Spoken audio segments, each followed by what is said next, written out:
want to send a big thanks to Brian for coming on to share his personal encounters for this episode.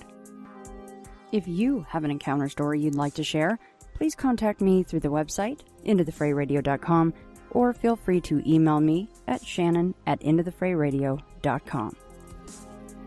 A big welcome to the new insiders, Letty, Arif, Marcy, Nicholas, and Jean-Francois.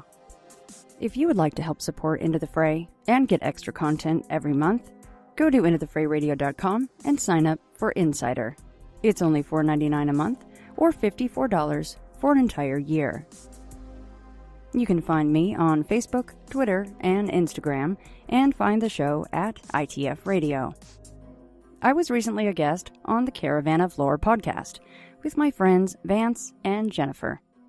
Now, this episode was supposed to be strictly vampires, but we ended up digging ourselves down epic amounts of rabbit holes. Find them and this episode at caravanoflore.com. You can subscribe to Into the Fray in most all podcatchers. And please, if you enjoy the show, take a moment to rate and review. Pick up your Into the Fray gear at intothefrayradio.threadless.com. There you will find the iTF logo on hoodies, t-shirts, cell phone cases, and more. If you are so inclined, please feel free to tag me in a photo with your iTF gear. As always, thank you so much for your support of the show and your constant sharing and spreading the word about Into the Fray. And now, without further ado, here's my chat with Brian.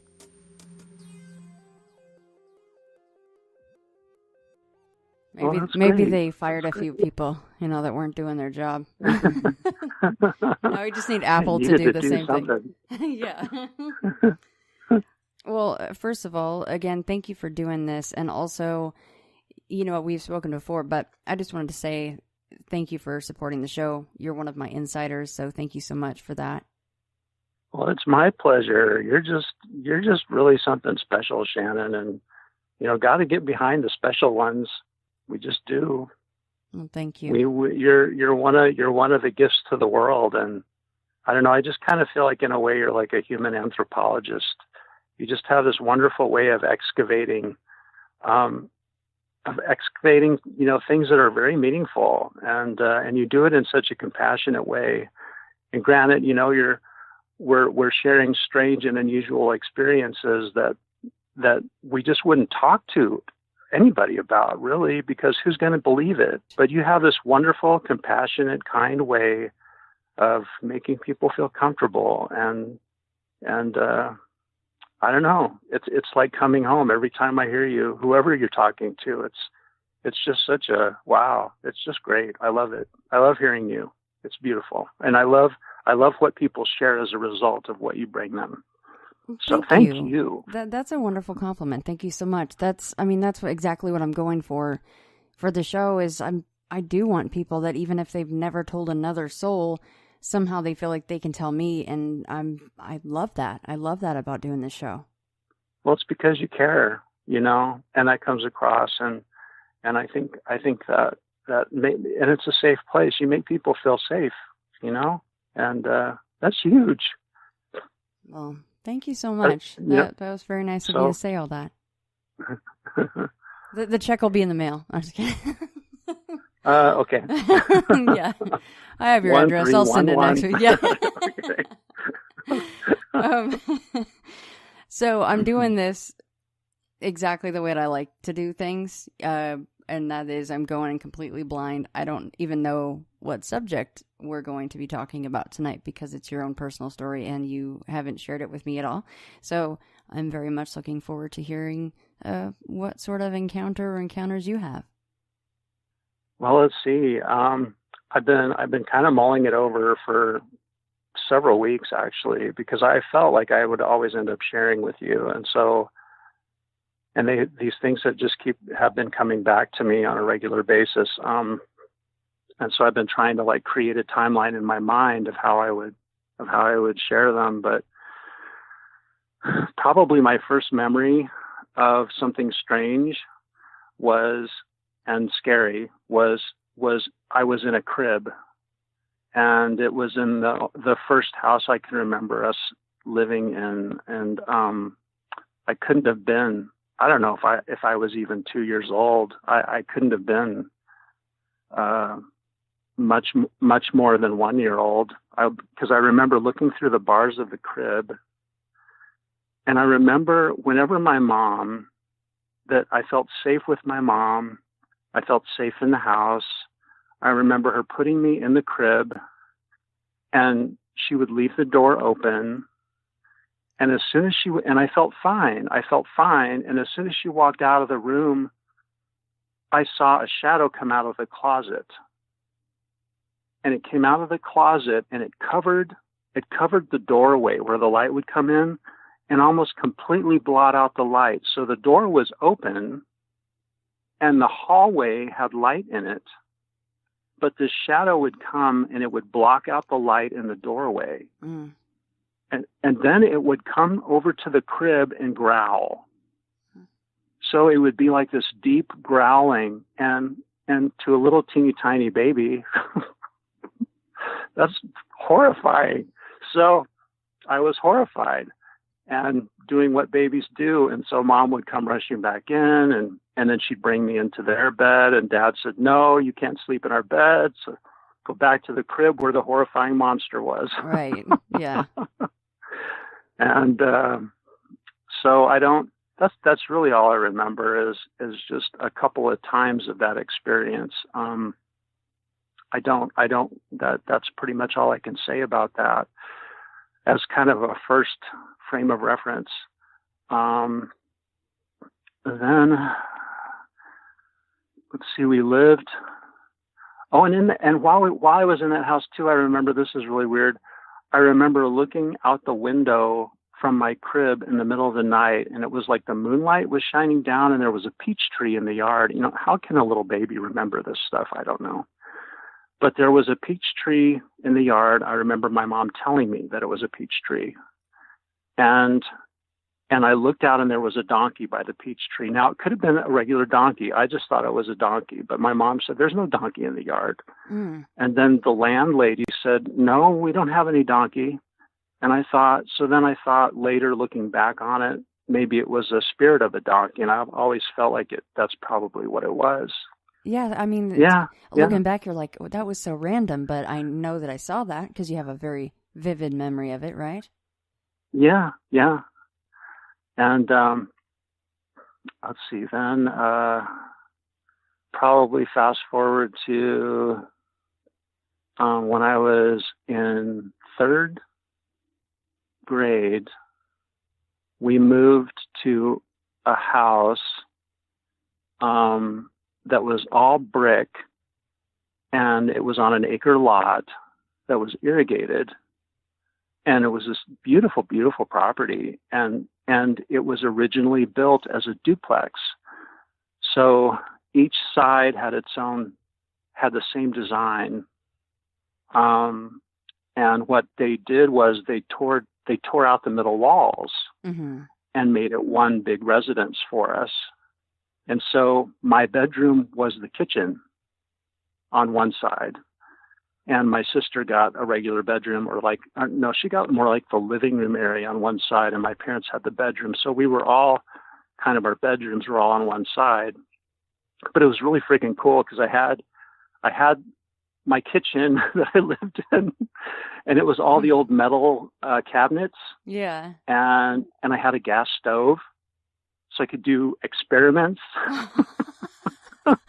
That's pretty amazing, awesome. Especially at that age. That's exactly when you need to be the mad scientist. That's amazing. It is. And I remember I had a hamster, and I thought, oh man, if I was a hamster, I would want somebody to put the cedar chips in the freaking metal cabinets and just let me go. So that's what I did. How long did the hamster have freedom before the parents were like, where in the world is the hamster? Why is it out of the cage? They never asked me because the hamster never left his palace. He was a smart little dude. Except at night. Yeah, except at night he would come out and he would crawl around on the counter, And so he became a wild hamster. He would never let me catch him after that. Right. Yeah. So he was there for probably a couple of years. He hung out that way. And that's a lucky guy. Yeah, he was living the life. He was living the life. He was. Yeah, his cheeks were always full. You know, his pouches were always stuffed with the seeds because I kept feeding him plenty of food. But you were a really good hamster dad, I gotta say. I had hamsters, rats, mice, snakes, lizards, everything. Sounds like my house now. I've got 4 rats. They're amazing. I love them. Oh, you do? Yeah. Oh, rats are great. They're the best, aren't they? They actually just, for the first time, I was waiting for it. We've had them for a little over a year. They finally did a jailbreak, and they chewed through the baby gate, and I thought I was downstairs in the kitchen. I hear a squeak, and I'm like, that squeak was too loud when they're supposed to be behind a door playing. They don't chew on things they're not supposed to, except for yesterday. And then I go to check on them because I'm like, that was really loud. Yeah, one of them was halfway down the stairs, so almost to the bottom first level where 3 dogs are just hanging out. So oh no, boy, that could have been really bad. So yeah, so I'm sorry. You caught them just in time, huh? Yeah. So whoever squeaked, they've gotten a little scrap, and that's what. Thank goodness for that little fight they got into for whatever reason. So. But now they're all contained and. Yeah, and now I have to figure out how to find do they make metal baby gates? I don't think so. So I have to figure out what to do. Think they do. No, because there's just something wrong about that for some reason, right? You're just like, little electrified baby gates with little zappers. Oh, there you go. I like that. See, they definitely would stay in the room then. Oh gosh. All right, sorry, I digressed. Keep going. No, that was great. I love that story. Well, when we first moved in, I got that room. There was an old phone in that kitchen that looked like it. I don't know. Thinking about it, it must have been from like the 50s. But it was an old dial phone, and it had cloth on the cord, on the electrical cord, or the cord that goes into the wall, you know, for the phone thing. Mm-hmm. And it was, of course, it's not connected to the wall. It's just in the room. And when I went into that room, it rang. And it's this old phone, and it's not connected. Oh, geez. And I'm thinking, what? You know, and so I answer it. I pick it up and I answer, and I go, hello. And there's static. Oh. And it sounds like a voice is trying to come through, but it's just static. And then it was quiet. Mm.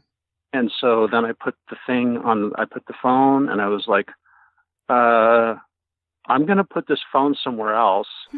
So yeah. I carried it out to the shed, and that's where it went.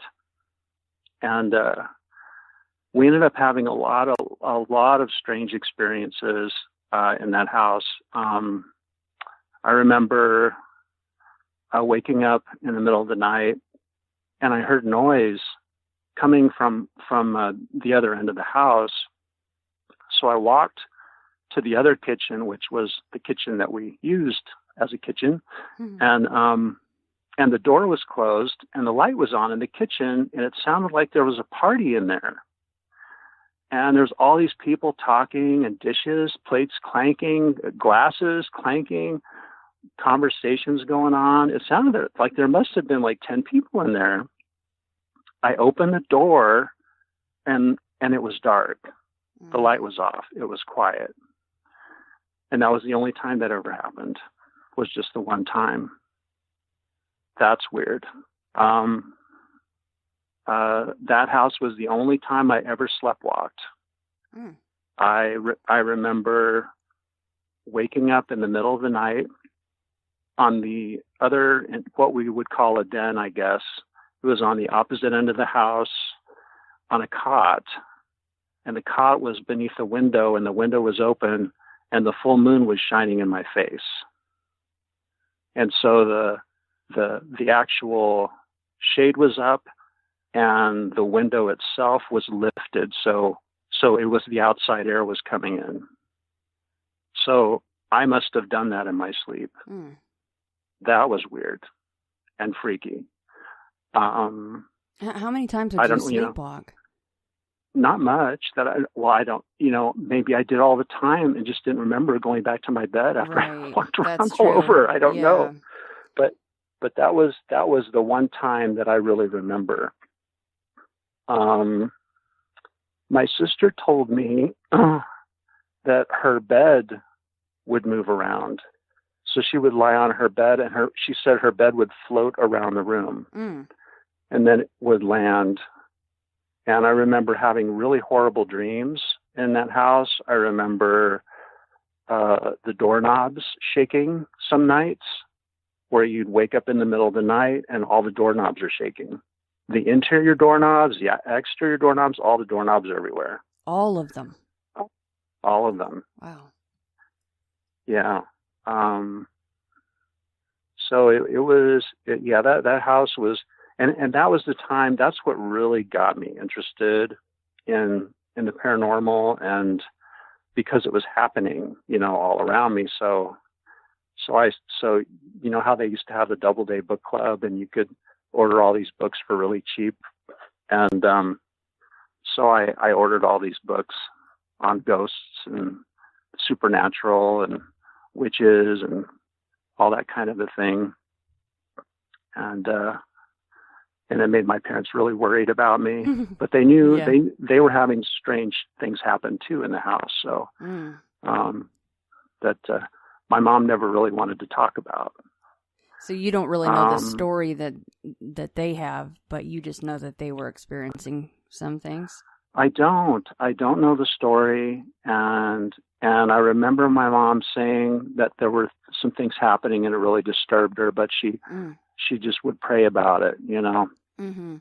And I don't know the history of the house. I wish that I would have researched the history to find out, what had happened. I think the house had been built in the 1920s.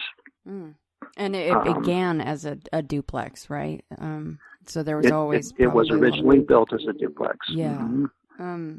So a two family thing. So how about when you would wake up and all of the doorknobs are shaking in the house? Is that a situation where you're separate in your room and then maybe in the morning your sister would go, "Oh, did you hear that?" Or, did your mom or dad ever say, "Oh, gosh, that was kind of loud last night," or anything? My dad worked all the time, so I think he was kind of oblivious. Whenever he was home, he was pretty much sleeping. Mm-hmm. And unless my sister would wake him up on purpose, which would get me in trouble because I was the older brother. Right. Keep a handle on little sis. But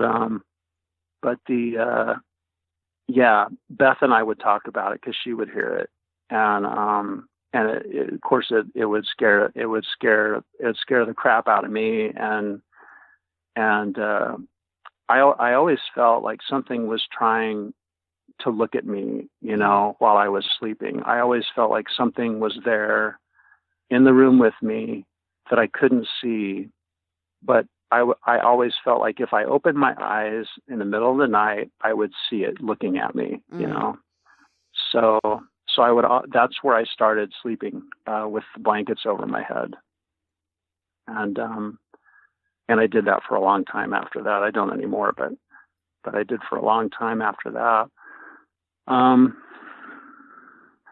So that's probably. Oh, I remember having dreams too in that house where the backyard at night was kind of creepy because we had all these there were all these mulberry trees, and there was a couple of really tall. I think one was an elm tree, and the other one might have been an elm too. The entire yard was surrounded by a really high oleander hedge that was really thick and really tall. Mm-hmm. And so the backyard at night, you'd see that the trees would look like, like really old. There were a couple of the mulberry trees were actually dead. And so, of course, that gave it a freakier effect. But what I'm getting to is that I would dream, and I dreamt that I was in the backyard and it was nighttime, and I was floating towards an entity, and the entity was floating towards me, and the entity looked like a misty form of a human, kind of a humanoid, shape, but it was very much like flowing, like a flowy mist kind of a thing, like a smoky, misty thing, and I would be floating towards it very slowly, and I kept having that dream over and over and over and over again, and I'd wake up right when I almost got to its face. Mm. And I kept having that recurring dream. No, it was like probably a good thing. It was like, yeah, I think so. But it was almost like something was trying to tell me that it was going to get me, or it was going to, show me something I didn't want to see. Yeah. And I had no choice in the matter. Why am I floating towards this thing and I can't run? I'm frozen. I'm just floating towards it. And, God, it just gives me the creeps just thinking about it. Did you ever see shadow figures in this house? I didn't. No, I don't remember seeing any shadow figures in that house. So you don't think there's any? I mean, it can always manifest as different things, I suppose. But do you think there's any chance that what you experienced when you were, in that first house and still in your crib and able to remember these things, is there any chance that that followed you? I guess so. Because the house that we moved to before we moved to this house that I didn't talk about, it was kind of like it was a teeny tiny little ranch house. It was a horse property, so it had a little barn and a corral in the back. And it was a block home, but it was very small. And the only weird activity that I can remember happening was when I got the measles really bad, and so I had a really high fever for a long time, and I remember sitting on the couch looking at the wall and watching cartoons that I'd never seen before. So I was hallucinating for a long period of time, and they were the coolest cartoons ever. Which is probably not good that I was having that experience. Yeah. Yeah. No, that's pretty terrifying to have a fever for that long and be hallucinating. Yeah. But that's the only weird thing I can remember happening at that house.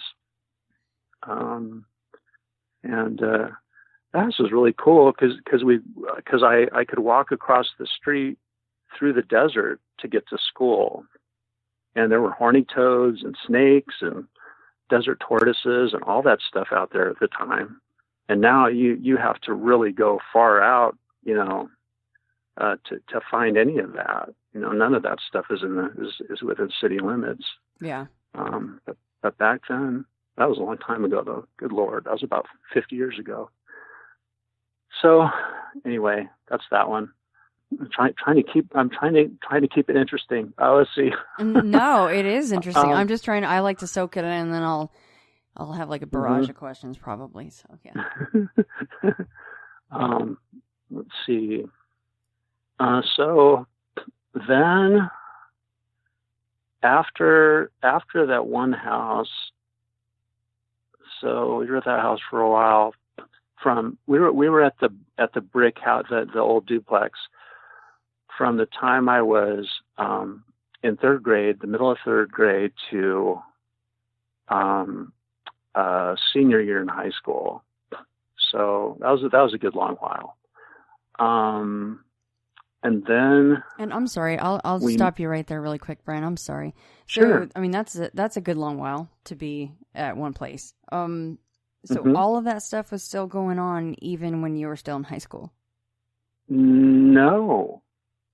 I think it had stopped. I don't remember. I remember it happening when I was in grade school, but not in high school. Come to think of it, that's a really good question. Yeah, it's interesting I because think, you hear about, stages of hormones changing and puberty, and sometimes it'll ramp up, but maybe in your case it was the opposite and it kind of just calmed down. right. Well, what's interesting too is like, I've been listening to a lot of different things on poltergeist behavior and how it seems to have a lot to do with adolescence, that there might be an adolescent individual that might actually be creating it psychically. And I really do believe that could be the case. I know usually it's female. I mean, Beth has always been, my sister's always been really, really intense. She definitely could. She definitely gets created some crazy shit, but yeah, we'll just get the emails about how grouping the women together is great. Well, sometimes we can be really emotional and outwards with things. So there you go. But what about when you were that little and you saw that shadow person? She's your younger sister, right? So. She born at that time? I don't even think she was. No, I don't even think she was born yet. No. Yeah. That was something else altogether. You're right. It was something else altogether. Interesting. It's so hard to know, isn't it? That's the peculiar thing about it is how do we? And we as humans, we have to assign form. We're obsessed with it. We have to say this is this or that is that. And when we touch the line of the indescribable, we're lost. We're like, we feel, or we need a belief system to help us know that it's a demon or got to have that label for it. Got to have a label or it's a fae, or it's something. And some people believe just it's a different form of energy, that could be too. It could be all those things. See, but I like that you're saying that maybe I even created it, or maybe my sister created it. Maybe it was attracted to you guys, and it wasn't very powerful until you gave it attention, or you were afraid of it. I don't know. Right. And it does seem that. It's been my experience that, it just fear and some of the stuff I'm going to tell you in a bit, fear just feeds it, makes it stronger. Whatever the energy form is, that's darker, it seems to really enjoy the fear thing. Next, this was really a profound moment for me, which it really isn't paranormal. It's just really unique. I really wanted to share this because I really felt it caused a change in me, which I thought was really positive. So when I was like, I don't know, it was at that duplex house, and I would walk to school, and I would always there was a lot, like a big, it's probably 2 or 3 acres, and that was between our yard and the alley. And I would walk through that lot to go to school.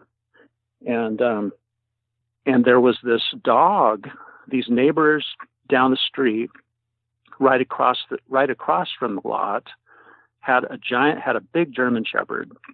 And they would leave it out in the front yard. They had no fence. They would leave it out in the front yard without a leash. And that dog liked to chase me, and it would growl and it would bark. And they would just let it run loose. And so I would always cut through that lot to go to school, cut through the lot to come home.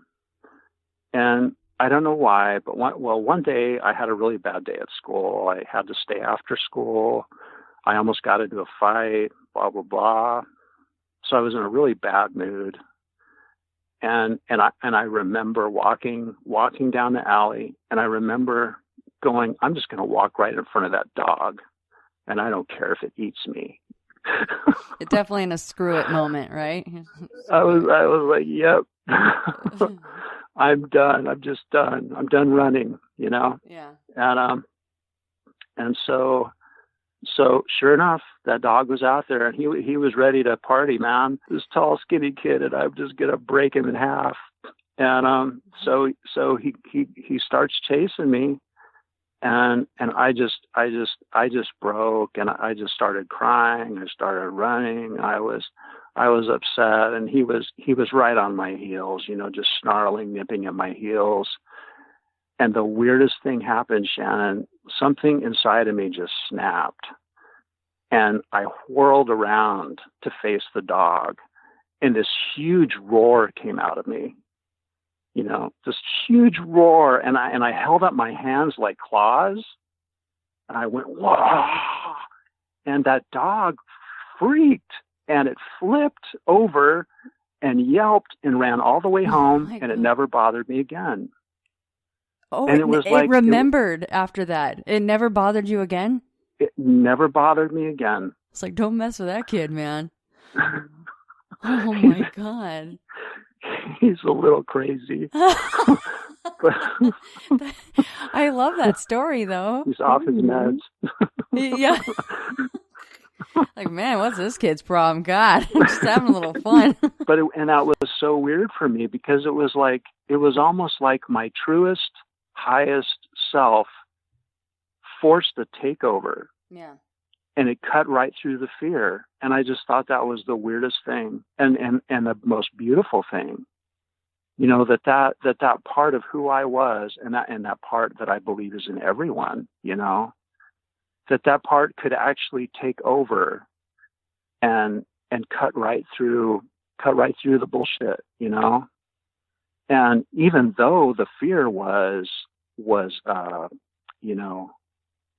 kind of maybe necessary, and I think most everybody would agree that it's probably wise to be afraid of a dog that's twice as heavy as you are, and is coming and chasing you. And it was probably kind of stupid to whirl around and do what I did, because maybe I would have had fangs in my throat, but that's not what happened. Something inside of me knew that there would be a different thing that would occur. And the roar didn't sound like human roar. It sounded like something bigger than me. Right. But it was from inside me. Yeah, you totally tapped into something else right then. That is a really cool story. Yeah, and you probably could not even mimic that roar if you tried, right? No, there's no way. I'd sound like a total dork. That sounds really ridiculous. Yeah, I mean, I bet today if you just went outside and you tried it again, it just wouldn't sound the same. Wouldn't have that same effect. They would carry me away. You probably don't like German Shepherds to this day very much, do you? Probably no, looking not at really. me like, look, buddy, I got something for you. If you even start chasing me, you don't even want to know what's going to happen. It's like the Hulk comes out, right? Oh, that's amazing. I just love the fact that you're like, oh, yep, he didn't bother me again. I know. It was so weird. Dog's like, this freaking kid. Man, get a load of him. What the hell? But the crazy thing is, when you're a kid like that and you're and you kind of get bullied and picked on, and, when something like that happens, it kind of would have been nice to have a witness, right. Somebody to go, wow, look how cool he is, man. Look what he did, blah, blah, blah. But no, there were no witnesses. Of course. So I was still the ridiculous dorky kid that always got picked on. And That's all right. You knew. You're like, dude, I wouldn't mess with me because I can take on Mr. Fang over there on 3rd Street. Yeah, you don't even want to just ask him about me. He'll tell you. Oh my gosh, I love that story. Yeah, it's funny what you carry around though, because I actually got bit in the face by a beagle. This wasn't that long ago. It was like 3 years ago. What? Yeah, it took a chunk out of my face, the whole nine. So to this day, of course, I see a beagle, I'm like, you beagle, god damn you. And even if it's a puppy, I'm like, look at this moron with his freaking beagle. Wow, great. High five, bro. And it's so asinine because it could be the sweetest dog in the world, but so was that one until it wasn't. So yeah, it's irrational, but I'm always like, screw you, beagle. It just, all of them. Screw y'all. Oh my God. Oh man. Yeah. Well, I'm sorry you had that happen. That's horrible. Okay. It sucked. It was bad. It sunk canines into my thigh, and face was first, and then the thigh. Yeah, I had to beat God. this stupid thing off me. It was pretty bad. But now all beagles was it must just suffer. one? Was it a friend's dog, or was it out walking somewhere? Yeah, family in Florida, and I didn't know that it had a bone. And it was turned away from me, so I kind of went, down to pet it. And I didn't realize that if it had a bone, it was going to try to eat my face, like Hannibal Lecter. But, oh my God! And it's so funny because people say, "Oh, it happens in a heartbeat," and you just don't have time to react. And I had just enough time to stand up enough, so it didn't take my whole nose off, so I didn't look like Michael Jackson, bless his heart. But it's like, man. Or, I was just watching Nothing But Trouble, and Dan Aykroyd, he takes most of his nose off and then the top part of his lip. I'm like, that was very close to being me in Florida that day. That was very, very close. Yeah. Oh, my God. Oh, man. Poor beagles. No, screw the beagles, never mind. Glad. I'm going to stick with that. Well, some dogs are just bad. Yeah. They're just bad. Yeah. And some are so not. It's like pit bulls. Like I was out walking like last week. There's this, there's all kinds of people out with their dogs because it was really nice out, and really nice, happy dogs. And then all of a sudden, here's this guy being dragged up the street by his pit bull, and this pit bull is like just pulling on him, like he's towing a locomotive, and this guy is leaning all the way back and skidding and trying to remain upright. And he's just, he's like, he's like being tugged so hard by this dog. And this dog sees me, and I'm like on the other side of the street going the opposite direction, thank God. But, and I say good morning to the guy, and he's like, oh, good morning. And, just trying to hold this dog back.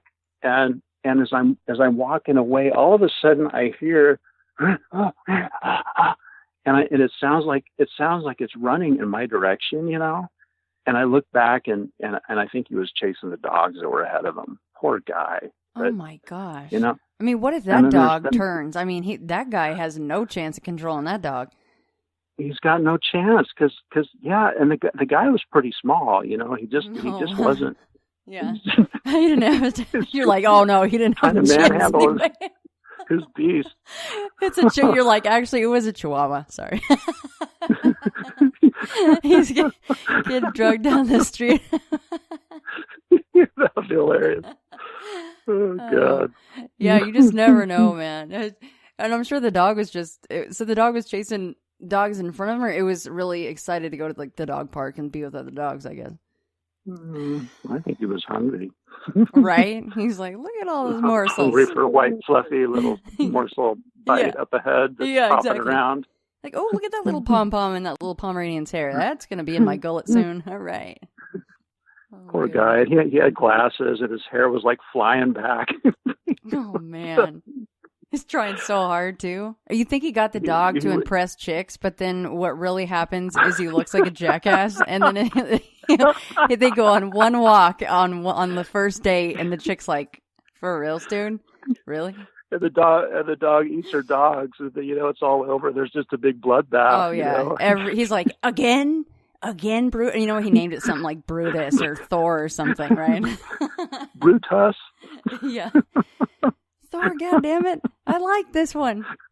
She was here for more than a week. Oh, that's hilarious. Sorry to all the pit bull owners that might not be able to handle their pit bulls. Don't take it personal, what we're saying. I've met some great pit bulls. Yeah, there's some really sweet ones. And that one was probably sweet to him. Exactly. At home. I'm sure he was. Yes. I'm sure he was very, very sweet. Yeah, him and all his cats. He's alone. Oh boy, now I'm really gonna get emails. Pit bulls and now Not the cat lady. You're the cat guy. He was pretty well fed, that's for sure. Oh, see. Okay, so for a while, there was a period of time, and I did so many different things in my life, but for a while there, I really felt like I really wanted to be in the ministry. I really wanted to save the world, kind of a thing. And my belief system has changed since then, but not too crazily, but for a while I was a volunteer chaplain at the juvenile institution here, and I did that for 4 years.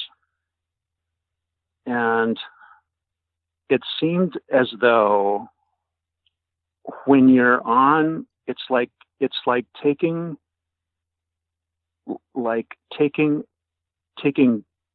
I don't know what is the word, holiness or like, okay, the light and the dark, like if you amplify the light then the dark gets darker, kind of a thing. Mm-hmm. Or if you know what I mean. So it's almost like there's an invitation for it. It's like an invitation to battle, kind of a thing. Right. So I felt like what I was doing, because I was preaching, I was working with these guys, I would counsel them, I would do all these things, and very meaningful, beautiful, wonderful experiences. A lot of beauty, a lot of beautiful guys, a lot of beautiful people, mm-hmm. and just hearing about their lives and what they'd been through, and God, man, just things you wouldn't imagine that anyone, that no one should have to grow up that way. No one should have to have those kinds of experiences. Just horrible things for some of these kids. Mm-hmm. And but it seemed like during that period of time that all of the paranormal activity just started amping up around me.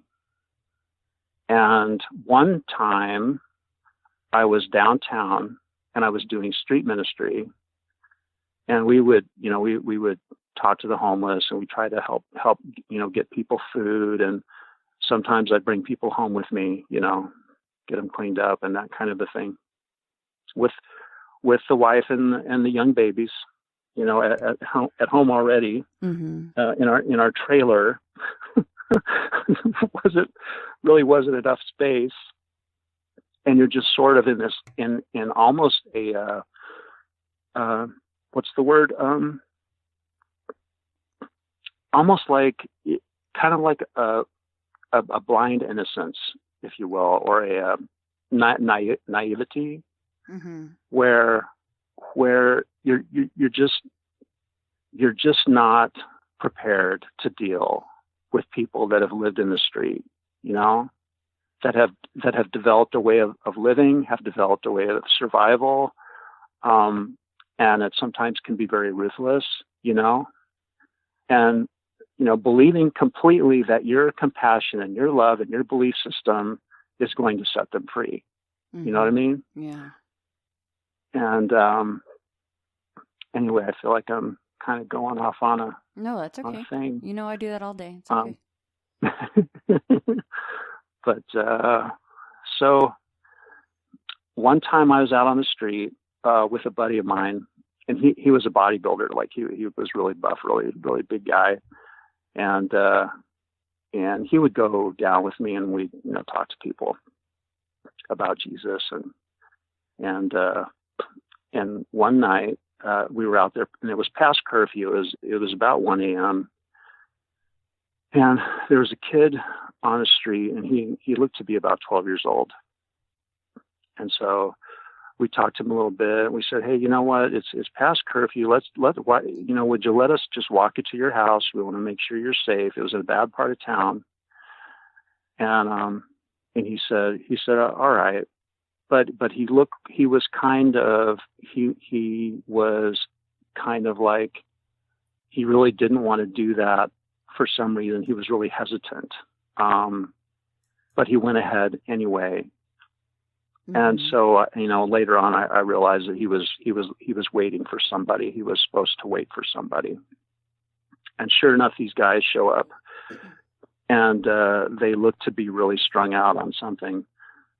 And one guy was really big, and probably early 20s, and the other guy was about the same age, but a lot smaller. And he goes right to this kid and just starts shaking him, grabs him by the clothes, just starts shaking him. And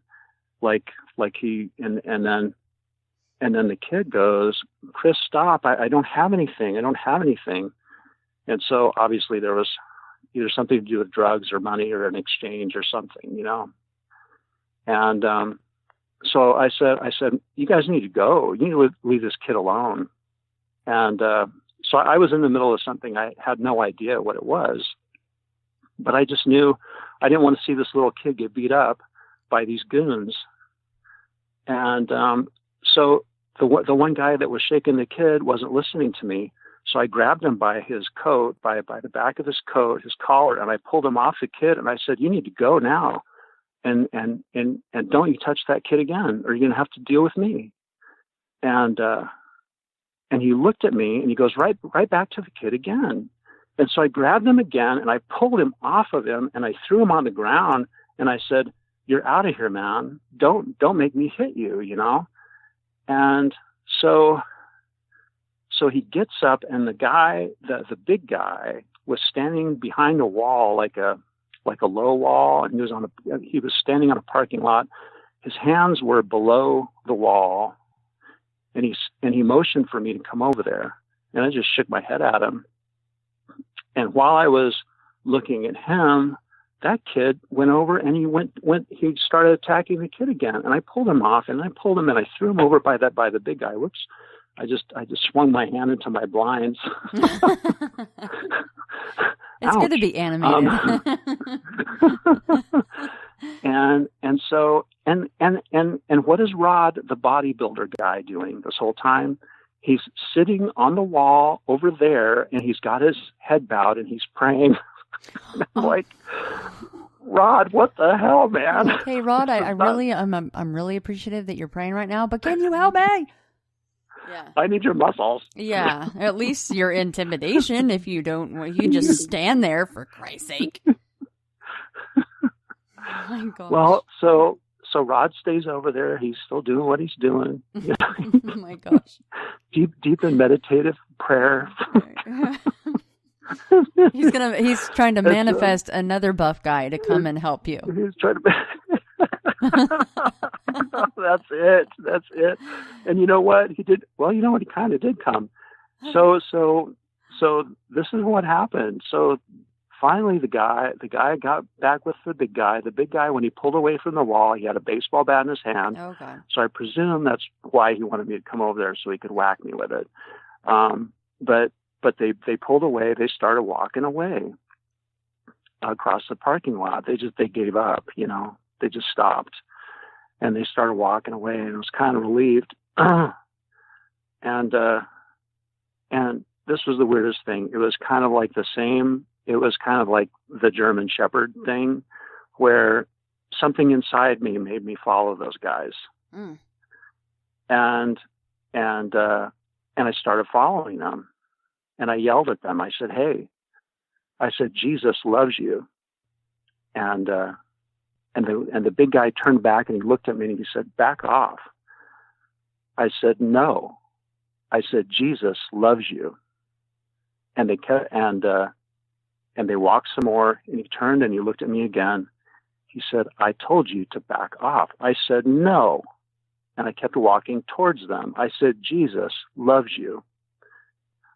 And all of a sudden he grabs his bat. He has his bat. He takes his bat. He bounces it on the pavement, like a little bounce. And then he starts running at me with the baseball bat. And he yells at me. He says, "I will give you fucking Jesus." And so he's... Oh, my gosh. So he's running at me with his baseball bat, which I provoked. I provoked. I'm responsible. Whatever this thing was in me made this happen. Anyway. Right. And so then it's my turn to pray. I'm like, holy shit. So all of a sudden I just bowed my head and I said, Jesus, help me, Jesus. And he was probably, I want to say, maybe between 10 and 15 yards away from me, and, closing fast. And when I closed my eyes and I said, help me, Jesus, I hear two shrieks. And I open my eyes, and about 30 yards away, these two guys are scrambling to get on their feet. And they're scrambling over the top of each other, and they're trying to get away as fast as they possibly can. Like within a second or two. Like they were thrown by something. It was the weirdest thing. And I can't tell anybody that. I'm telling you this, but I can't tell anybody that because that can't happen, right? So even the guy with the bat, did the bat go? I mean, right. The bat's out of his hands, the whole nine. Yeah, even the guy with the bat. Yeah, the bat. I didn't see the bat after that. I just saw the two of them scrambling, but I didn't see a bat in the driveway. But he went from being like maybe 10 yards away, to being 30 yards away, like within a second or two. And the other guy, and they were both scrambling off the ground, like they had been on their backs. Right. And they were not turning flat on their ass. Right. And there was nobody between me and them. How do you even explain that? How do you explain that? I know. I don't expect Jesus anybody to opened believe up it. a can of whoop ass is what happened. I mean, he's like, all right, you ask, you shall receive, because I don't even know what to say. That is an incredible story. Oh my god. Isn't that crazy? I mean, isn't that crazy? I'm just as pissed as that dude was. I mean, you would think the only thing that would happen is either A, you get your ass beat, or B, he just stops coming at you. But how did they both end up, on their backs, like you said, and scrambling over each other too, like terrified? Right. I wonder what they saw. Right. Did they see something, or is it because they didn't see anything? anything? That's what I've always wondered. What did they see? What happened to them? Yeah. Because they shrieked, man. Jeez. Yeah, they must. Wow. I don't even. I'm laughing because I love this story so much. I don't even know where to start with it because it's so awesome. Yeah. Maybe they'll call in and they'll be. Right. I have this story. They're like, when I was young and stupid. Yeah, I was the jackass with the bat. I acted like a real asshole when I was younger. Yeah, if you're the bat guy, call in. If you're the buddy, call in. You can be anonymous. I mean, yeah, to let out a shriek, and then, because you're not going to shriek like that but you're not going to trip backwards either. So I don't even know where to start with this one. I love it because he's coming at you for that distance too. I mean, yeah. Granted, so I would say they were probably thrown like 20 yards. 15 to 20 yards. Like within a second or two. How long do you think your eyes were closed? It was the weirdest, just like a second or two. Wow. That's because as soon as I heard the shriek, which was like right away after I said, help me, Jesus, yeah. They shrieked and I opened my eyes, and so it could have been 3 seconds. So you got the dude with the bat. How close is his buddy behind him? So they're both trucking after you? His buddy wasn't running towards me. His buddy was behind him, but I didn't see him running. I think he was just he was entertained because he was going to see me get my head smashed in. Right. But the entertainment went the other way, and yeah. it was kind of cool. But it freaked me out so much, Shannon, that I never went back down to the streets again because I was like, what happened? What happened? What is this? What is going on? And I think and maybe I was mistaken, but I suddenly felt afraid. I felt afraid of what happened. I felt afraid of something so powerful and so strange that I couldn't. So I couldn't do it anymore. Because you felt responsible. You felt you whatever happened. I felt responsible. You created that. Yeah. Even though you didn't. I mean, you weren't calling down some magical force and saying, off with your heads or anything like that. But I mean, you just asked for help, and help came, but in the form of what, right? I mean, for two grown men, form of what? Especially one hell bent on beating someone up with a bat.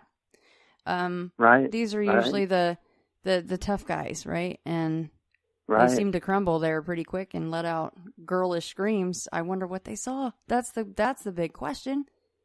And they freaking shrieked, man. It was like they were like horrified at something. I mean, they just shrieked. It was like it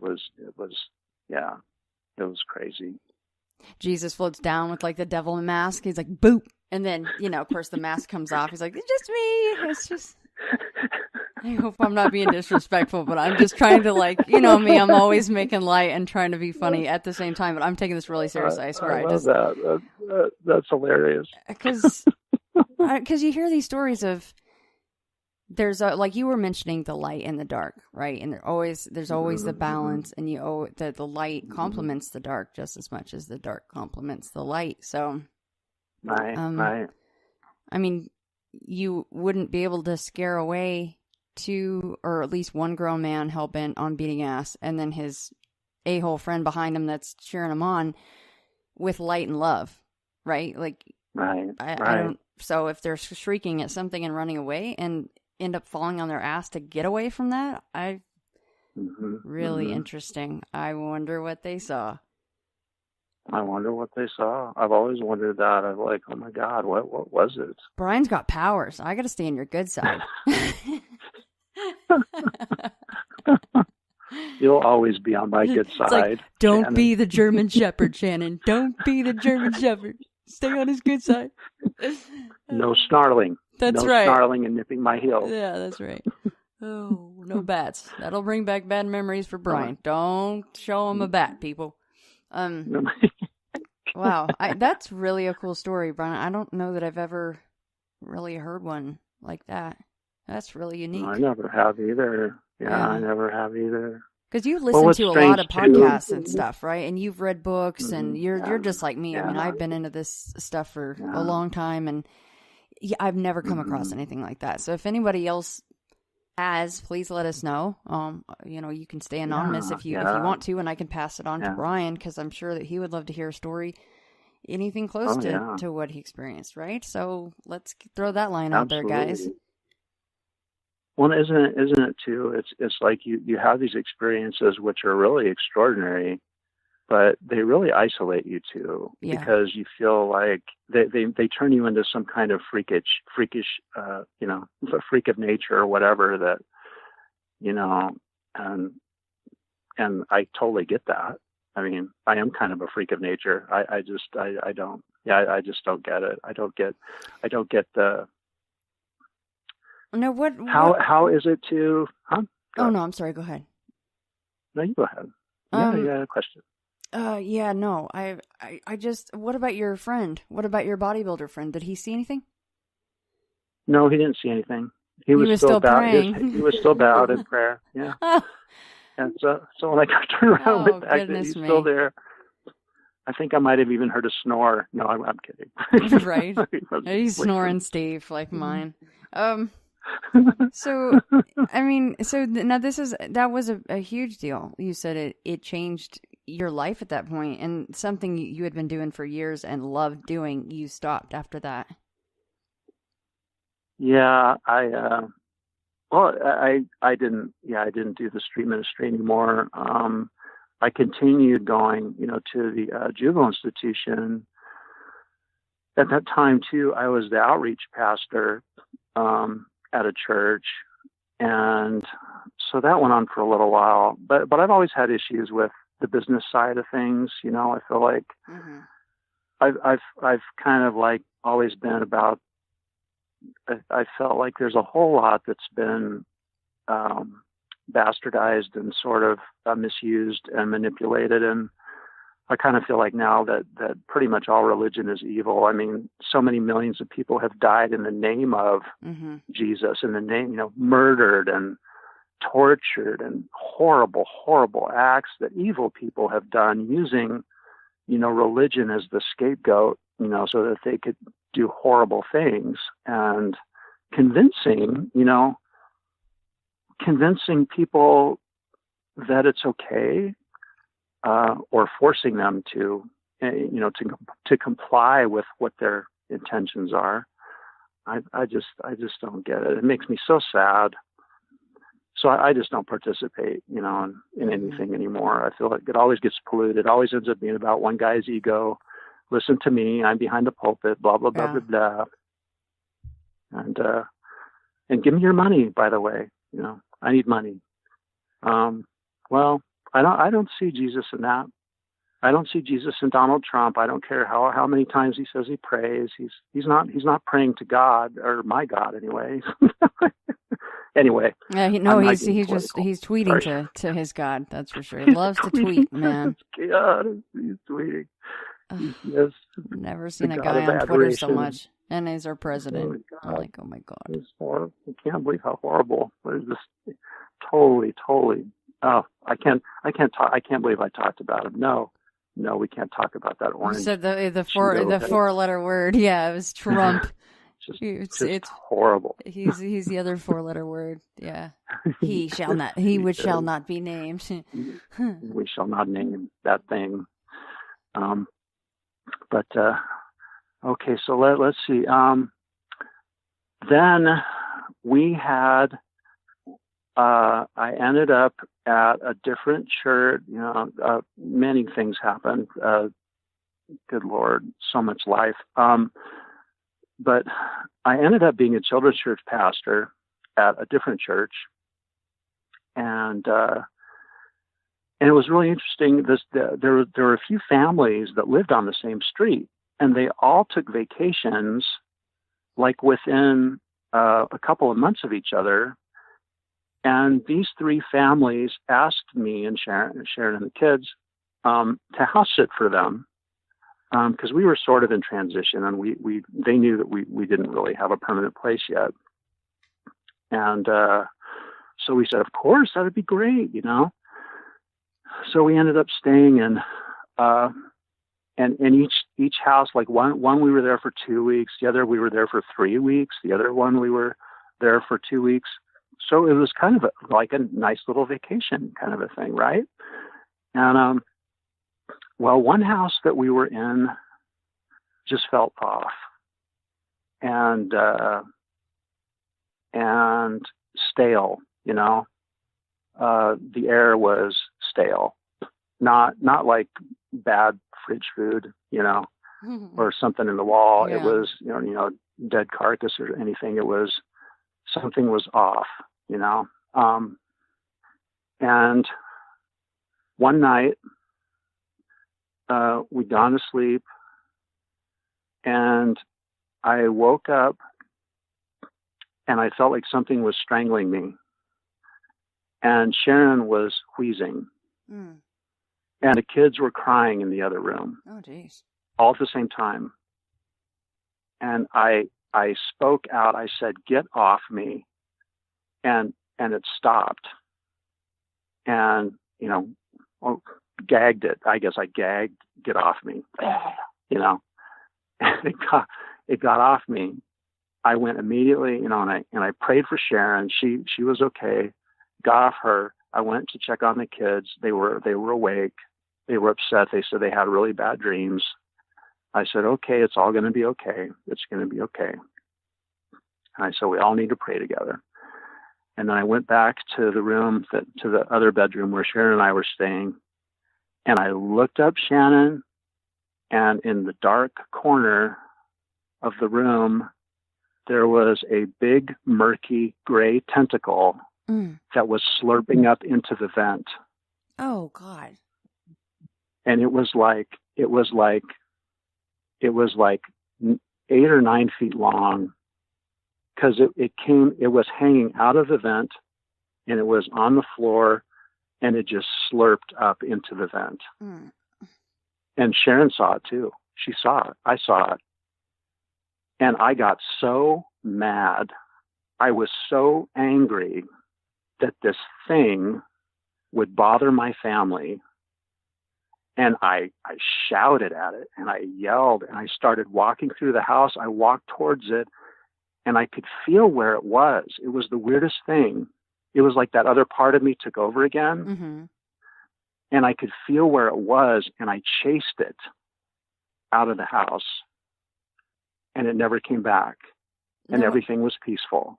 Now, when you say out of the house, are you stepping like out the back door, out the front door, and you can physically see something, or you could just feel that it had left? I could no longer see it. The only time I saw was the one tentacle being slurped up into the air duct, man.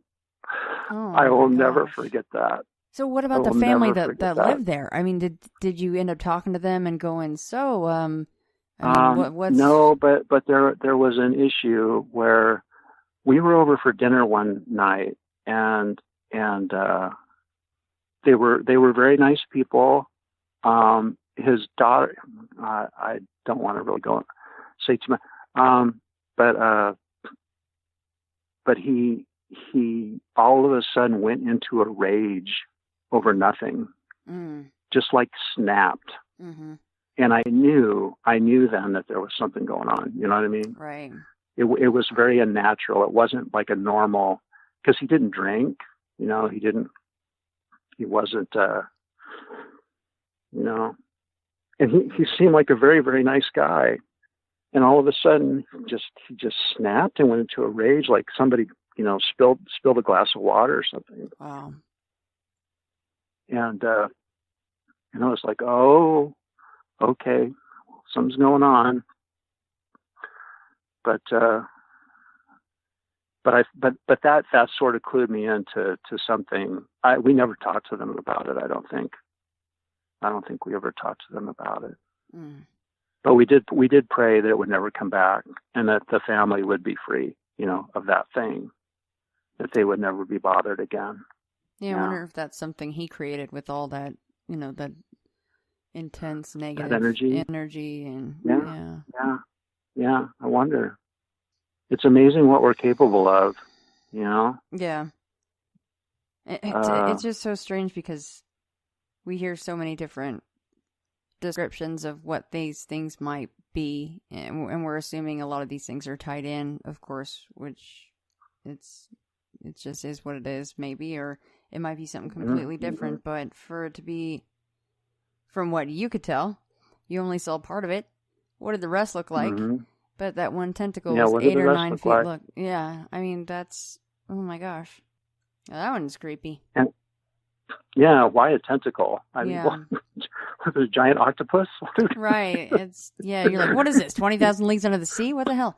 And the other thing is, what does it look, if anyone in the family that actually lived there would see it, what would they see? Would they see something with a tentacle, or would they manifest in another way? Yeah. I think something was bothering their daughter, because their young daughter, she seemed so scared all the time. That's terrible. And that's just, why, what kind of horrible creature would pick on a child? What kind of horrible creature would do such a thing? Yeah. That just makes me so mad. That something would come to the crib of a 1-year-old baby and growl and show its shadow and blot out the light. Right. What's the point of it? Yeah. And it happens all the time. It's like, what kind of bullies are these? Well, you know what? I'm not going to tolerate it. I'm not going to tolerate that shit. No, they don't have that right. It's time to throw down, man. Can of whoop ass, dude. I tell you what. Yeah. So you're running, you're going through the house, and you're saying, basically, get the hell out. You're not welcome here. Saying whatever you need to say. And how long did that take before Yeah. you felt like it was gone? At least for that night. Oh, it was probably just like, I don't know, 15, 20 seconds. Mm. Yeah. And it was gone. The whole energy of the house changed after that for the rest of the time we were there. I think we were there like 3 more days. And we slept like babies, you know, peaceful, no more disturbance, no more anything. So it ran away for a time because it knew we weren't going to put up with its shit. And I really do feel like they have the power that we allow them to have. That if we believe that we're stronger, then we are stronger. But the problem is the problem is that fear is such a tricky thing. It's like it can be so dominating, because I have been so terrified, you know, like with that whole dog thing. I was so terrified of that dog. Yeah, until you weren't. To the point like you where just snapped. That was, I bet it was a great until snap. that other part of me took over that says, no, you know, this isn't who you are. Right. This is who you are. You know, big roar. That's you, Brian. Be the roar, man. Be the roar. You're the can of whoop ass. I mean, you know. But I do find it interesting, though, Brian, that you had the calling. Like, you had the calling to, you know, be in the ministry and to preach and to try to shelter people and comfort them. I mean, don't you find that a little, as far as your timeline goes, it's very interesting, the things that you've gone through and then the choices that you've made. Yeah. I feel like I've been looking ever since for something to do that I felt like was meaningful, but I've worked with people diagnosed with mental illness too for 5 years. I did that until I didn't want to do that anymore. And yeah, that's gotta be. I just get to a point where I get overwhelmed, you know. And yeah. But humanity, man, gotta love humanity. Gotta love humanity and hate humanity all at the same time. You know, we're such a crazy thing. I mean, yeah, as dark as you want to be, there's that, you know? Oh, yeah. And there's the most beautiful of the beautiful, sweetest, angelic beings, like my granddaughter, you know? I mean, it's just, there's just... What are your thoughts on, then, I mean, I know you kind of walked away from that whole side of your life as far as, you know, the church and maybe some of those beliefs that you held, but what are your thoughts on, and, you know, Facebook always makes me laugh because it's always every week that there's a new apocalypse coming, and I'm like, bring it, baby, let's do this, and it never happens. But what are your thoughts on that? You know, do you think that there's some great being up there, whatever it or he or she or they or whatever it is might be, that at a point they're going to go, you know what, you guys are really fun up here, and we just have to wipe you out? I feel like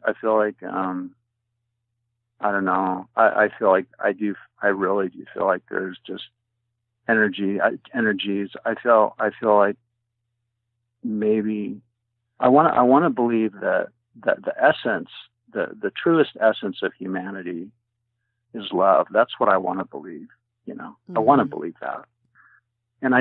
But we have the power of choice within this realm that we exist to determine how that plays out, you know. And we can choose. We're like right on the cusp of.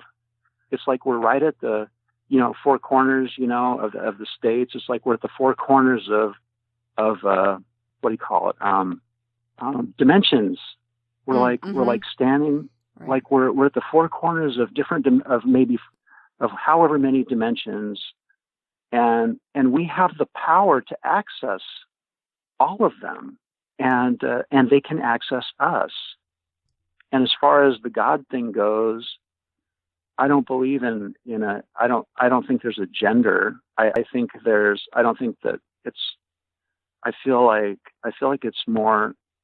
like there's entities. I feel like there's entities that are God entities, kind of like the Hindu side of things. You know what I mean? Mm-hmm. Where you have like Shakti, and I can't even think of entities, but because I can't help you really, out there. I'm not as well read on that stuff, but see, a lot of that crosses over with each other, right? So it does, and then I think about Bigfoot too. I feel like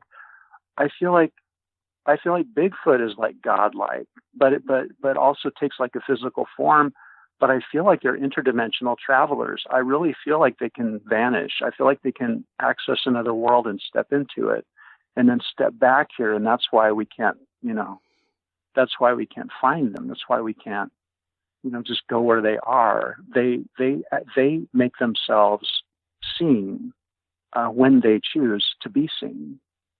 Yeah, you'll hear on Thursday. I was just talking about that with the guest, because he mostly had Bigfoot tales, and we got into other stuff, of course, like I always do, with the rabbit holes, and that's. I mean, he felt the same way, and I am not disagreeing with that, because I think it's stupid for anybody to scoff at any idea, because we don't know. And I'm sorry, there are no experts out there. And if you want to laugh about something, I hope that you're the one that it drags your ass screaming through the dimensional curtain when it goes back. Because that was a little dark, sorry. Drag your ass screaming. That's awesome. Just take pictures, What does the other side look like? That's all we want to know. Get it on film, for God's sake. Yeah, so would that be cool? Yeah, it would be. And I think getting back to assigning form, it's like, okay, well, we have to assign a form. We have to have a God, and it has to be Father God. Right. Well, okay, Father God. Well, how come somehow, and it, pardon this reference, but how can somebody go into a hotel with automatic weapons and mow down all these innocent people? How is that allowed? How is it allowed that little kids can be tormented by dark things, or die of bone cancer, or, like I lost a very, very dear friend, watched her die of cancer. I've lost 3 friends to cancer.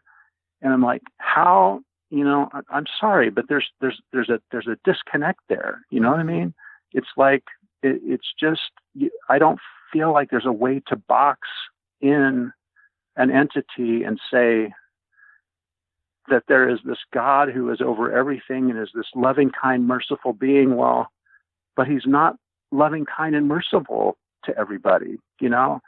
It's he has favorites, if that's what you're saying, and anyway, I get carried away. I'm kind of in a bitter place. I'm kind of in a bitter, a little bit angry place, a little, and yet at the same time, who am I to say what's right and true and good and pure? And I'm just me, but I feel like there is a sense of fairness that makes sense. There's kindness.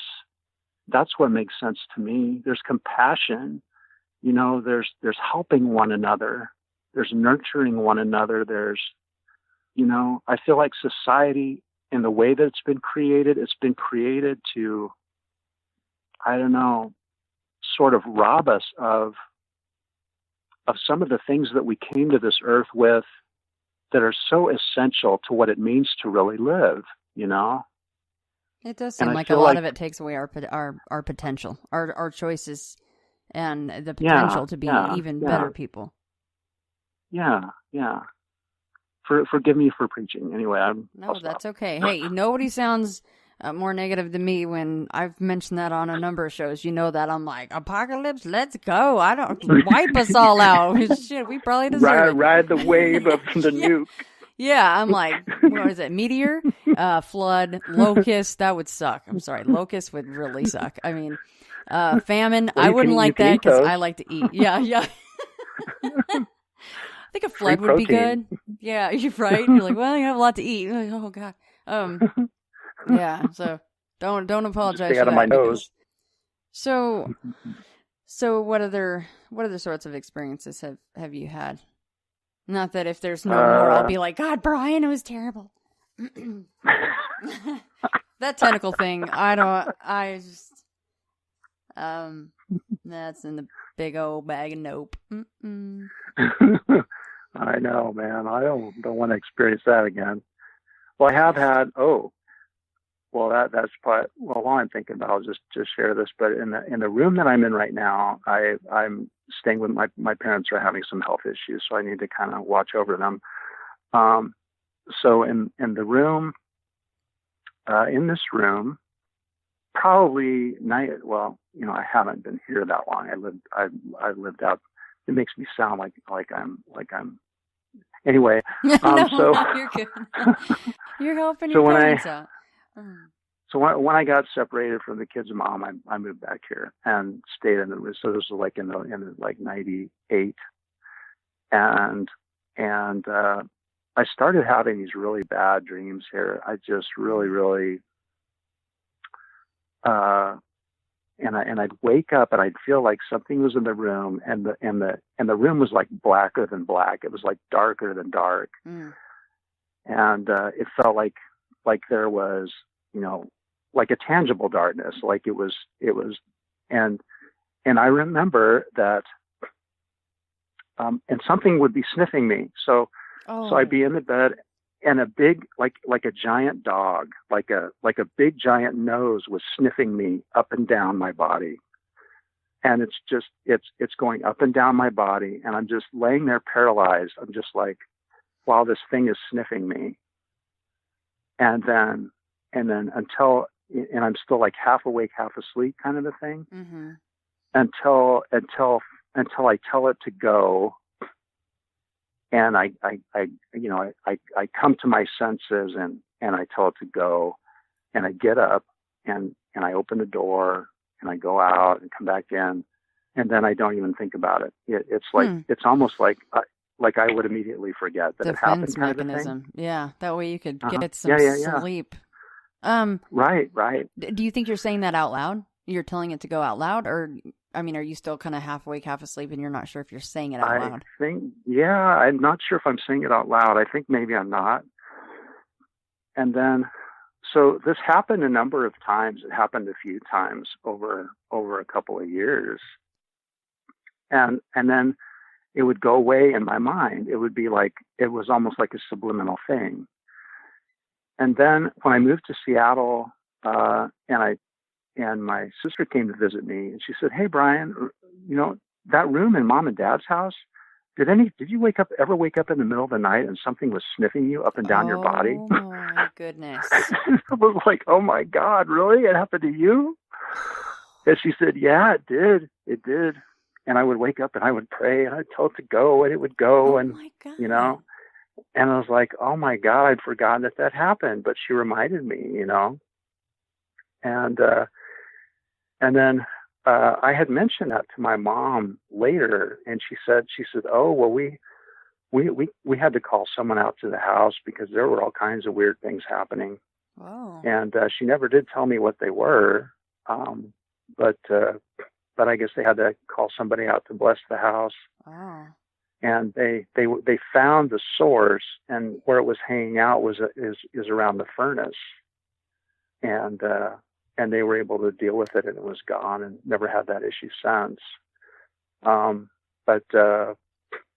So that would be interesting to know if there's some history, behind it. It didn't feel, it didn't feel like a dog though. It felt like it was something like not of this world. That's kind of because of the atmosphere that it brought. It was really, really dark. That's and so I'd always creepy. Why the furnace? Yeah. Why the furnace? Yeah. Why the furnace? And I would wake up, and it was always from a really horrible dream, like vampires or some awful thing, and I would have a hard time breathing. So it would be that, and then the whatever the beast was that was sniffing me up and down, like it was. If I smelled good to eat or something, it was so weird. But it sure put the fear on me. Oh yeah, and it was just that one room though that this quote unquote dog, we don't know what it is, right? But we'll call it the dog. It was just that one room. The dog room. Yeah. Yeah. It was probably a German Shepherd in your mind, right? You're like, it's probably that dog. It's the ghost of the dog that I scared the shit out of all those years ago. No, Shannon, maybe it was. Maybe it followed me. No. I'll get him now. Now he can't do anything to me. Right. Like, I'll show you, dude. So it was just that one room, though, as far as where this quote-unquote dog would show up. That is so interesting. I bet when your sister said that, you're like, excuse me? Can you repeat that? Did you just say that you had... And so you had never said that to her, and she basically said exactly what you... She said exactly what happened. Yeah, I had never said it to her. I never told that to anybody because I would always forget, you know. Right. And I don't think I'd even remember it unless she did say it. So I wouldn't be telling that story now, you know. But anyway. It's funny when our brains forget because it just knows that you need to forget this or you're going to be really messed up. Yeah. I'm so grateful for that kind of protection. It's, you know, in a way. Yeah, there's a really interesting book that I ordered. I haven't started reading it yet, but have you heard of this guy, Richard Schwartz? No, I don't think so. Yeah, he's written this. He's come up with this therapy. It's called internal family systems therapy, and the idea being that in each one of us we have a family of systems that work together to protect our subconscious, you know, to protect our, and so all of these parts,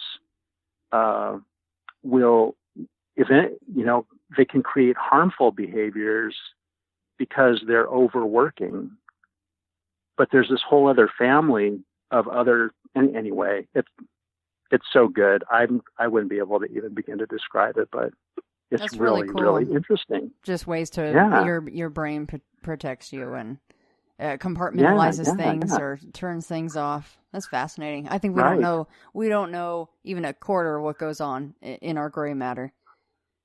Right, we don't. We really don't. The only other thing that happened here was really recently, and that was when I started listening to all these podcasts like yours, where about ghosts and, you know, people having real experiences, and it reminded me of mine, and, you know, and then I started feeling like a presence show up again here. Because I was, you know, when you look into the darkness, it looks back, kind of a thing, I guess, is what I was thinking. But then I just started visualizing love and light.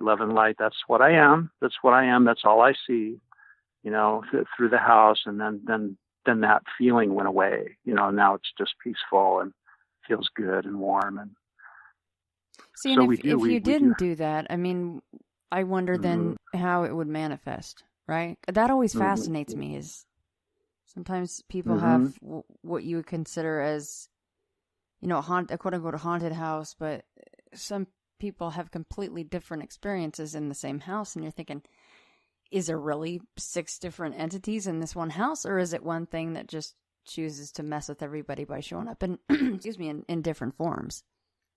Right. I wonder if you hadn't have done that, hey, it's all good here, positivity, you don't need to be here, we're good. Right. I just wonder what the next step would be. Not that you really want to surmise that so much, right? You're like, that doesn't sound good, not going down that road. And we see it played out time and time again, don't we? Yeah. And, you know, so many things where if we don't, and if, you know, we can always turn it around. It's never too late to turn it around, you know, regardless of how big and nasty and smelly the thing might be. Yeah. You know, we can always turn it around, and, you know, because this is our house. It's not your house thing, whatever you are. It's my house, and you have to go. You have to go. Love and light, off with you now, you know. And it has to go. It has to here. But so we don't even need to get all really worked up about it, even, you know. But if we believe strongly enough. Well, a lot of times you hear someone that's drawn to ministry or the church or, to be a pastor or whatever it might be, a lot of times that's when they become the target. And things that are really dark start looking at them and try to mess with them. But you that wasn't your case. I mean, you did have some experiences prior to you deciding to do that. Or maybe that's what, helped push you into doing that kind of a work. But, fascinating stories. I don't really quite know which one is my favorite. I mean, I even just like you said, it wasn't really a paranormal one, or maybe it was, and we just don't know it. But the German Shepherd story to wow, I'm blown away. I really am. Yeah, the guy with the bat and the little goon, the friend. If you guys are out there and you happen to listen to the show, call in. You can call the hotline. I don't care. Let us know what you saw that day. You may just scream like a girl. Because sorry, but you got what you friggin' deserved. Most people don't act like that. Most people don't tap the bat on the ground and want to be just general assholes. So I don't feel bad saying that. So, but you know what? They might still sleep with the covers over their head to this day, depending on what they saw and experienced. Yeah. I don't know. Yeah. Well, you weren't messing around when you said you had some stories, huh? Oh man. And I have the one more. Do you want to hear the one more? Yes. The final? Do you have time? Absolutely. This happened back in the 90s. So this was like 94, 95, somewhere around there. And I was I think doing music full time at that time, trying to do music full time. And this was post ministry. So after that I decided I started writing all these songs, and I wanted to be a musician and blah, blah, blah. So some friends of mine that I knew, wanted to get together and work up a project. And our idea was we were going to do, they were really great singers. And we thought, man, we can do some, work up some killer ass harmonies. And we'll do Eagle songs, and we'll do all these great songs. We thought, man, we're going to play on cruise ships. We're going to be on cruise ships and make all kinds of money. And never happened. But anyway. Oh, come on now. Money, women, booze, cruise ships, beaches. Oh, all that. Yeah. But it was so funny. But especially, man, these guys like to dip. They like to dip their tobacco, man. They were just like, they had their cups all over my house, and they would leave them, and it really pissed my wife off. See, I thought the really hardcore dippers would swallow that stuff, which is absolutely disgusting. But I've seen people. Yeah, do it. Do it right, man. Yeah, get down with that shit. Yeah, so I thought you were hardcore, bro. What are you doing spitting that out, please? All right, sorry, continue. But they were awesome musicians. They were just really, really great guys. And so we had some conga drums in the garage there. Had the PA set up. Had our guitars, and one guy was playing conga. The other guy was playing guitar, and he had. And we nailed down "Don't Fear the Reaper" by Blue Oyster Cult, and it was sounding so freaking good, man. We had the harmony down. We did the whole thing. No cowbell though, but we not enough people. But we did. So we were singing the song. The harmony sounded great, and we got to the part, da da da da da da da da da. And we did "Don't Fear the Reaper." When we got to "Don't Fear the Reaper," we did it. It was like the third chorus in, or what? I think it was the third chorus. And this other voice came in, but it wasn't human. It didn't sound human, and it came from all around us. It was like it permeated the whole thing, and it was louder than us, and we were singing into the microphones, right? And it was coming through the PA, so it was pretty loud already. but this voice was louder than us. And so if you can imagine this deep, guttural, nasty voice that's off key. Please do it in tune. and it's doing this, don't fail the reaper, Oh you my know, God. and it was so, and there's no way I can do it justice. I mean, it was freaking crazy. And right when that happened, we all looked at each other and we stopped and we talked about it, and they were freaked out. They started packing up right away, you know. Wow. And and the weird thing was, Shannon, I actually felt like we tapped into something. We touched the essence of the song. We found the Reaper. They weren't having that at all. They weren't having it. They're like, we're out. They were gone, man. And this is your house. This is your garage. This is my garage. Oh. And we, at the time, we recorded all of our rehearsals. So we always had rehearsal tapes, so we could kind of listen, see what we could tweak, see what we could do better. What are we doing wrong? What are we doing right? Kind of a thing. And I thought, man, I got to hear that tape right now. So I replayed the tape, and the voice was on the tape. And I took it in and I played it for Sharon, and she was like, "Oh my God!" And then then the next morning, I went and I wanted to hear it again, and it wasn't on there. I played the whole freaking time we were in there, and it was gone. That voice was gone. So all that we did was there, but the voice was gone. So explain How that in the world. So that was pretty crazy. But it turned out, and a neighbor told me, the next door neighbor, she'd lived there quite a while, and she said that the guy that lived there before we bought the place had killed himself, and that he shot himself, and I guess he'd lost his family, and just horrible, just a horrible, sad story. And the only other thing that really kind of went on in that house was just like little pops here and there in the ceiling, late at night.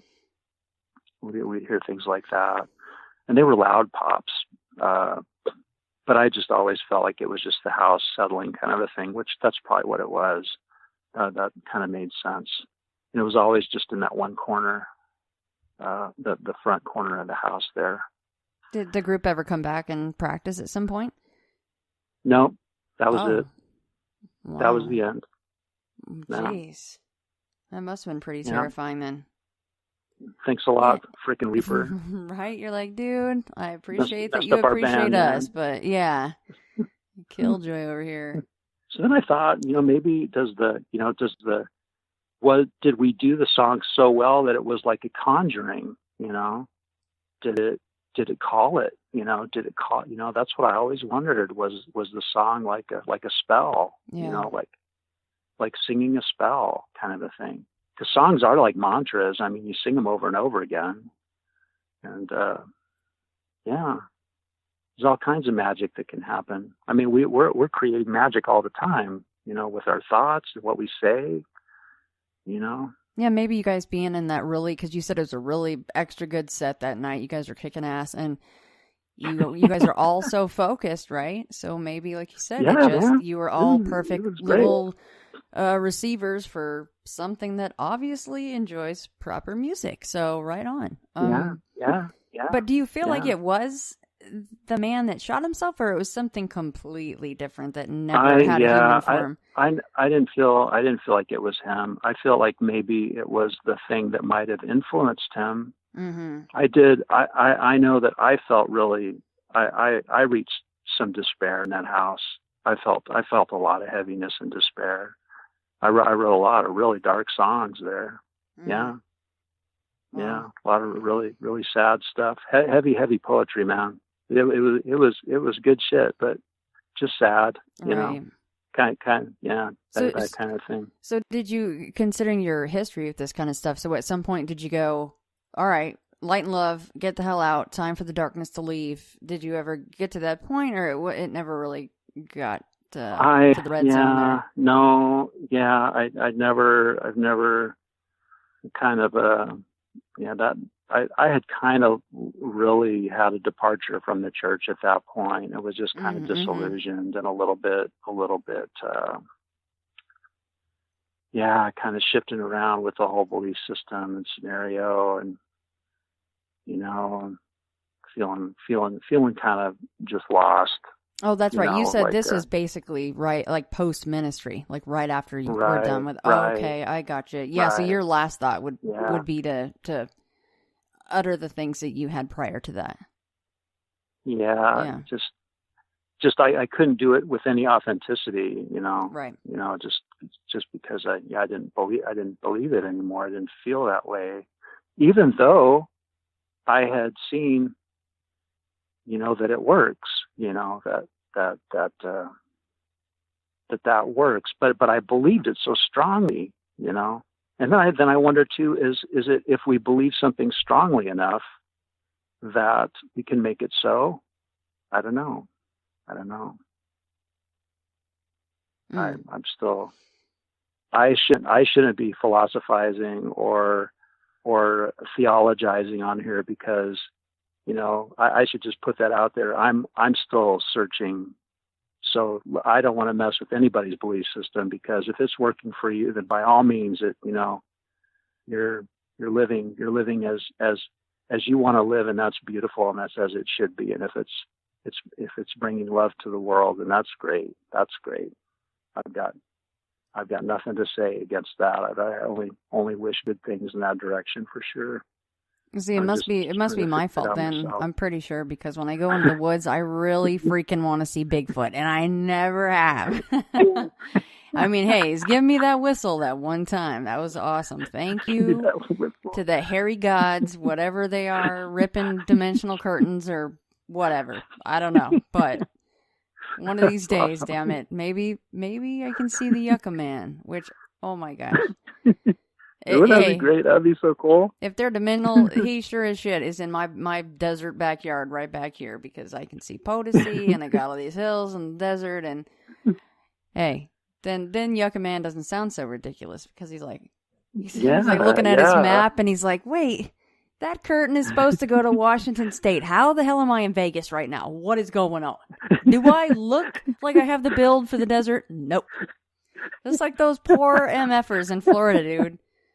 Oh, those dudes definitely walk through the wrong curtain. They're like, shit. They're like, this is like Hades, but, really humid. Woo. Oh. They're like, I'm sweating my bag off down here. Time to hop in the water again. Just they're like, we picked wrong again? Yeah. Like, no wonder there's quote-unquote lizard men. I remember when I talked to Lyle Blackburn about his lizard man, book and the Bishopville monster, and he surmises that maybe it's a Bigfoot, but it just spends a lot of time in the water, so it's got algae on it and everything.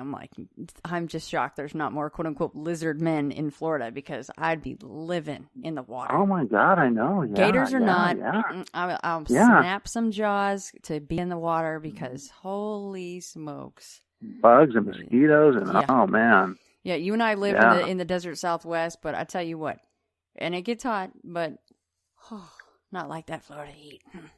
Florida in August, you're like, I'm breathing underwater. I am actually in the movie The Abyss right now, and I have that weird tank on that's got the oxygenated water. Ed Harris is sucking that stuff in.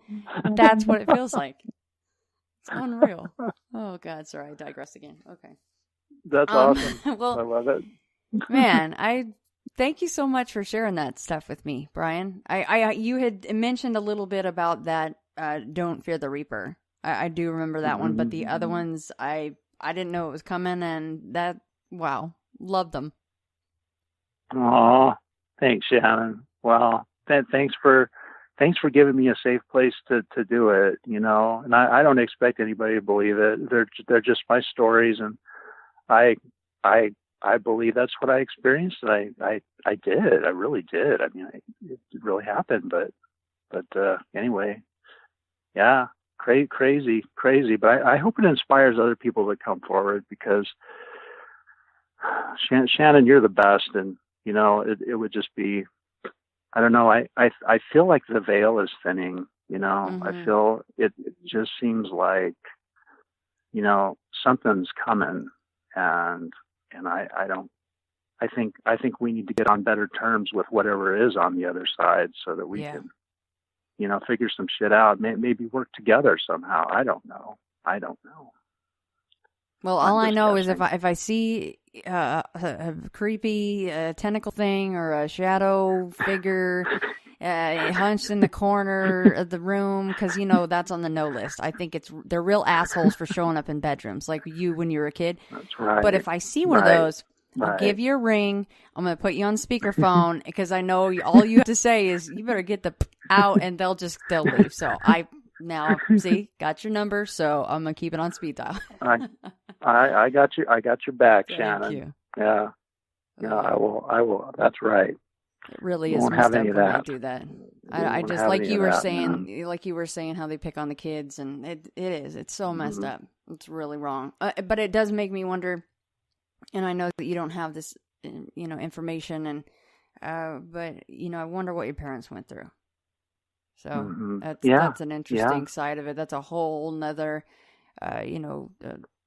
succession of stories, probably, with what they went through. So my gosh, to have houses blessed, and wow, yeah, it's not fun when it's in your own house. It's not. I guess they're from the age, where you just didn't talk about it. Right. To talk about it is maybe to invite more of it. Right. And I kind of maybe have felt a little bit that was the case, but I was actually having dreams of talking to you, so I knew that it was time. I had to tell you. Well, that's very cool. And all those other people out there, that you're the portal to, the Shannon portal. I'm trying. But I'm just trying to bring stories to me. I don't want any boogity boos in the house or anything. No. I wouldn't mind seeing them outside the house. I would think that would be pretty cool. But that'd be cool. Yeah. Well, maybe Halloween. Maybe Halloween when the veil's really thin. Yeah, the very thinnest. Absolutely. Hey, even if it's out in the front yard, or I already have camel spiders in the backyard, so I think they have that covered. So if the shadow beings or some cool UFO and Bigfoot's waving out the window, that's cool. Let's do that outside. That's all good. I'm ready for it. Yeah, if they're friendly, if they're just friendly, and they wave and they say hi, and or make whatever high noise they make, and yeah, But if they're not jolly, funky looking things, then if they're just going to be mean and cruel and nasty, then no.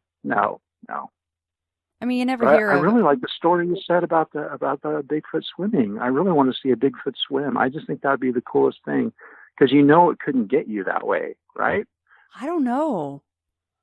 I mean, if you're on a ferry, why can't I remember his name? I can see his face. Yeah, he's a researcher, and I don't think I've seen him online for a while, actually. But saw the Bigfoot swimming off the ferry in Puget Sound. Burr.